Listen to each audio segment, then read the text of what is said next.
Well, welcome back to the final episode of the Remote Life podcast. My name is Han Talbot, also known as Han Meets World, and today I am going to be talking to you about why this will be the final episode of the Remote Life podcast. Kind of feels crazy to say, but grab a coffee, a tea, or something stronger, and let's get started. So first of all, I just want to say a massive thank you. If you have made it to episode 73 at this point, then thank you.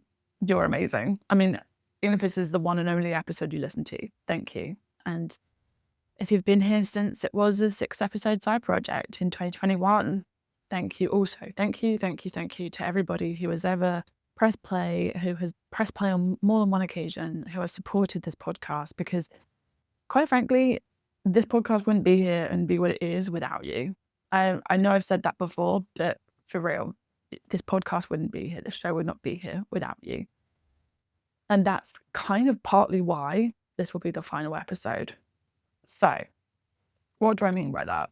Well, originally, as I've talked about several times before, I never thought of myself as a podcaster. For me, that the medium of podcasting was just never something that I thought I'd ever get into or be good at, and just find general joy in. So I never thought about it. I never thought, okay, yes, I'm going to be a podcaster.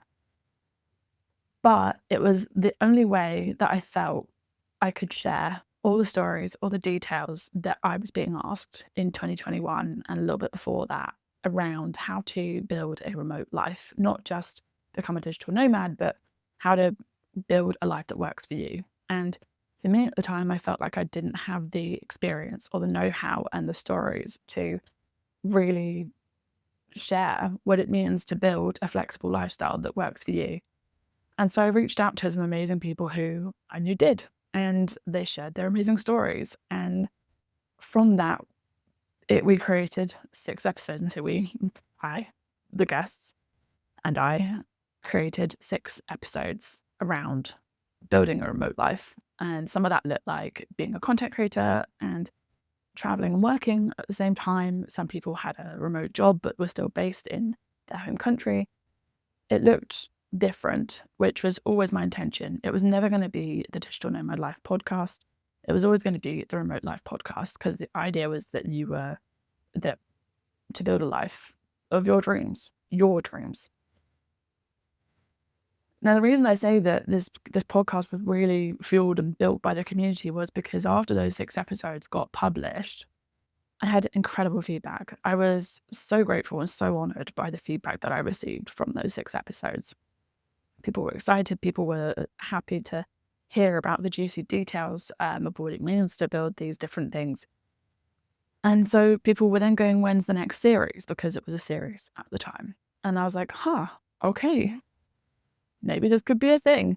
So I continued to create these amazing podcast episodes, if I do say so myself, with incredible guests. And every time that a new series came out and there was positive feedback, there was people messaging me going, hey, when's the next series? Like, give us more. Like, what about this? Can we pitch this? Like, I was going, yes, let's do it. And when brands and also partners then started to get involved, that was like, again, dream come true for me. I never imagined that this little thing that I had built as a side project could ever become something that people wanted me to come and host events or host panels or come and work with them with tourism boards or feature in press or even get accepted onto the LinkedIn Creator Accelerator program back in 2022.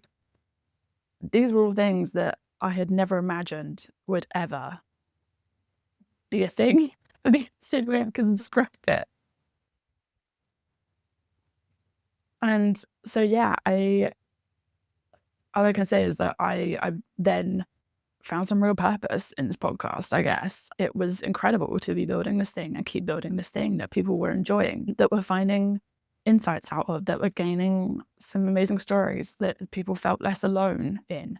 And it was truly an honor, I'm blown away.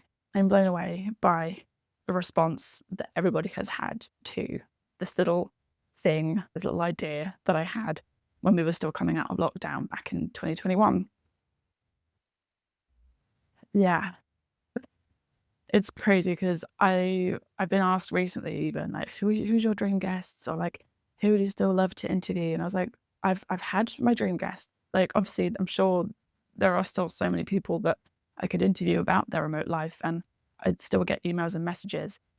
But the thing for me was that I didn't realize that I kind of let the podcast lead me rather than me leading it. I was kind of reacting to the external circumstances, the external experience, feedback that I was receiving.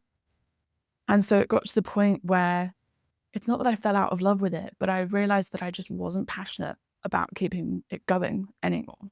And obviously with anything that you build, and especially in podcasting, which I feel is still a little bit misunderstood by the industry at large in general, you've got to want to keep this thing alive. You've got to want to do the reaching out, the questions, the communication, and then all the editing and the sharing and everything else that comes with it.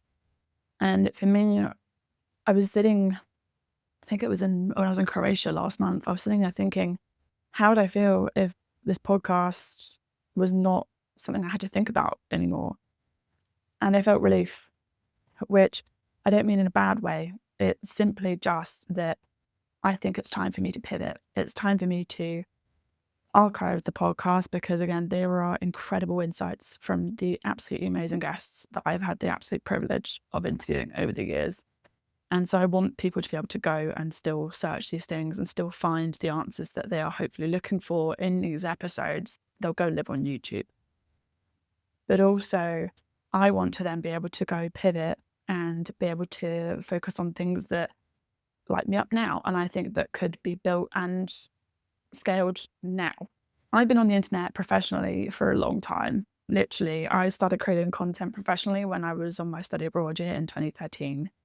And so I feel like it's time for me to maybe move again because I have always used social media to build a portfolio, to showcase what I'm able to do. I was never particularly interested in becoming an influencer. Like that wasn't a thing when I started out. And I don't know, being a content creator didn't give me the same excitement or the sort of same interest that using social media to build things did, using content to build things did. So yeah, I've always sort of used my own personal content accounts to experiment on things for clients, for myself to showcase what I'm capable of doing for clients. And I think now it's time to pivot again. I have been able to use this account, Handmaid's World account, for example, to experiment. And I feel like that's sort of what I did a little bit with the remote life. It gave me the tools and the space to be able to test out things that I would like to see in these spaces and to test out my skills and see what I'm capable of doing. And now I really want to utilize that experience to build something with the tools I have available to me now and focus it on something that lights me up again. So what's next? Yeah, I guess I'll be active still for a bit on Handmaid's World. I mean, still got to share and document the process, right? But from now, I am going to start posting on the Remote Creatives. That is my next focus. A space for location-independent creatives to be able to come together, to find community, to find resources, to build the lifestyle of their dreams. And so, yeah, I hope you'll continue to join me on the journey over there. But if not, and this is our last conversation, then again, thank you so much for being here. And thank you so much for remote working with us. I hope to see you somewhere on the road very soon.